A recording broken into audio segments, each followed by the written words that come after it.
नमस्कार, बहुत स्वागत है आपका मध्य छत्तीसगढ़ के इस खास बुलेटिन में। खबरों के साथ मैं हूं रीनू। सबसे पहले बात रायपुर से बड़ी खबर की, जहां हिमाचल दौरे पर सीएम भूपेश बघेल चुनावी सभा को करेंगे संबोधित। आज शाम को सीएम लौटेंगे रायपुर। तो हिमाचल में स्टार प्रचारक हैं और साथ ही सीनियर ऑब्जर्वर हैं सीएम भूपेश बघेल, और इसी सिलसिले में हिमाचल के दौरे के दौरान अब वे जनसभा को संबोधित कर अब चुनावी सभा को संबोधित करेंगे और आज शाम को ही रायपुर के लिए लौट जाएंगे।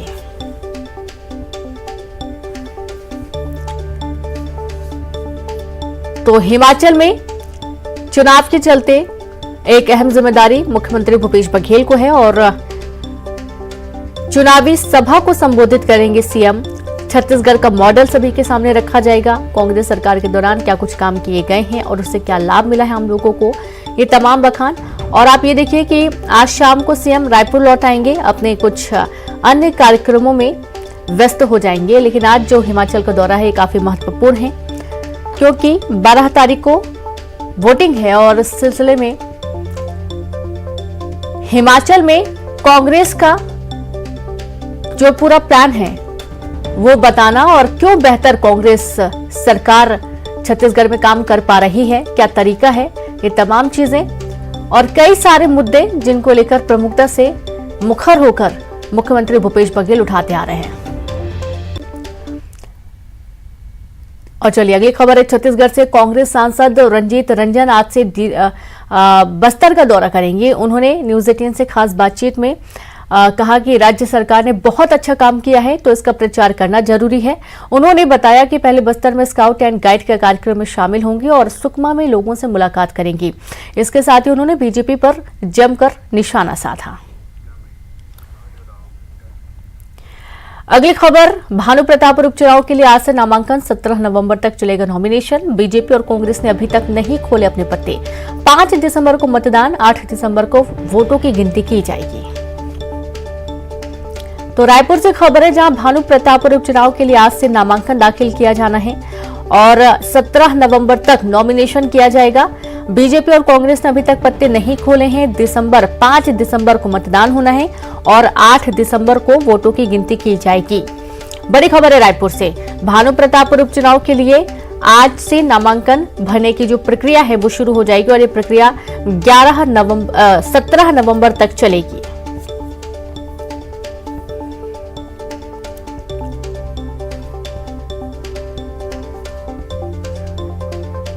तो मुख्य जो मुकाबला है वो बीजेपी और कांग्रेस के बीच है। ज्यादा जानकारी के साथ संवाददाता ममता जुड़ गई हैं। ममता, भानु प्रतापपुर उपचुनाव आज से नामांकन की प्रक्रिया शुरू होने जा रही है, 17 नवंबर तक की पूरी प्रक्रिया चलेगी। सबसे बड़ी बात यह है कि बीजेपी और कांग्रेस की तरफ से अभी तक ये क्लियर नहीं हुआ है कि आखिरकार उम्मीदवार कौन होगा। ममता,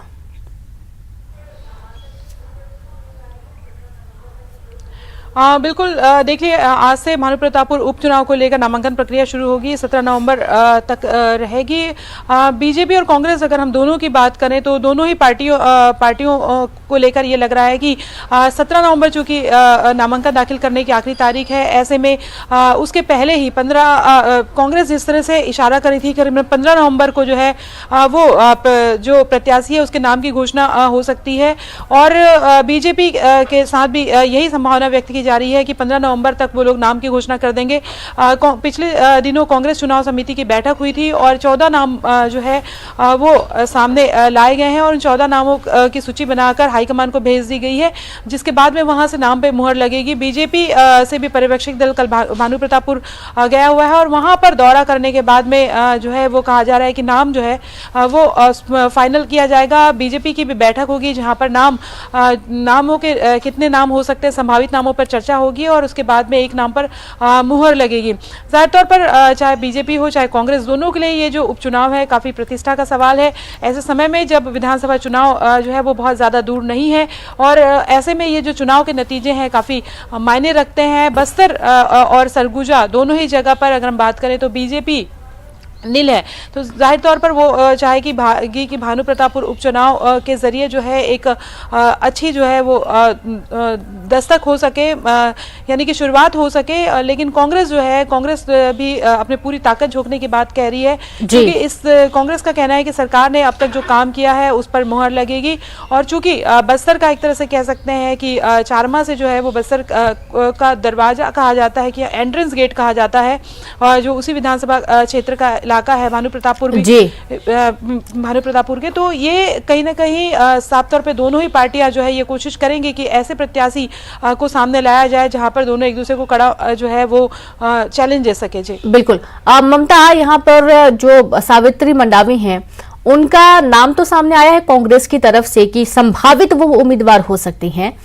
क्या कुछ अटकलें बीजेपी में भी समझ में आ रही हैं?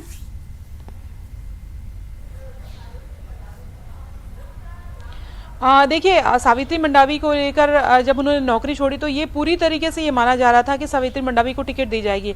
हालांकि कांग्रेस पार्टी चाहे के तमाम जो वरिष्ठ नेता, चाहे पीएल पुनिया की बात करें, चाहे मोहन मरकाम हो, चाहे और भी लोग हैं, उन्होंने इशारा किया है कि अभी तो नाम पर डिस्कशन होगा, उसके बाद भी फाइनल किया जाएगा, क्योंकि 14 और लोगों ने भी नाम दिए हैं। हालांकि लगभग संभावना व्यक्त की जा रही है कि सावित्री मंडावी को ही प्रत्याशी बनाया जाएगा, लेकिन किसी और संभावना से भी इनकार नहीं किया जा सकता है। दूसरी बात, अगर हम बात करें तो बीजेपी को लेकर भी बात करें तो बीजेपी जो है वो भी कोशिश कर रही है कि पैरेलल ऐसा चेहरा लाया जाए जिसने पहले जो है वो लगातार चर्चित रहा हो वहाँ पे और जाना माना चेहरा रहा हो। यहाँ तक ये भी कहा जा रहा है कि आप पार्टी जो है, आप पार्टी भी के प्रत्याशी को लेकर भी ये कोशिश की जा रही है, आप पार्टी भी कोशिश की जा रही है कि ऐसा प्रत्याशी खड़ा किया जाए जो चैलेंज दे सके। जी बिल्कुल, बहुत शुक्रिया आपका ममता जानकारी के लिए। तो आप देखिए कि दोनों ही तरफ से ऐसे प्रत्याशियों को चुनावी मैदान में उतारने की कोशिश है जो एक दूसरे को कड़ी टक्कर दे सके या फिर जीत कर आ सके। चलिए अगली खबर का अब हम जिक्र करेंगे। रायपुर से ही बड़ी खबर है जहां मेडिकल छात्रों को बड़ी राहत मिली है।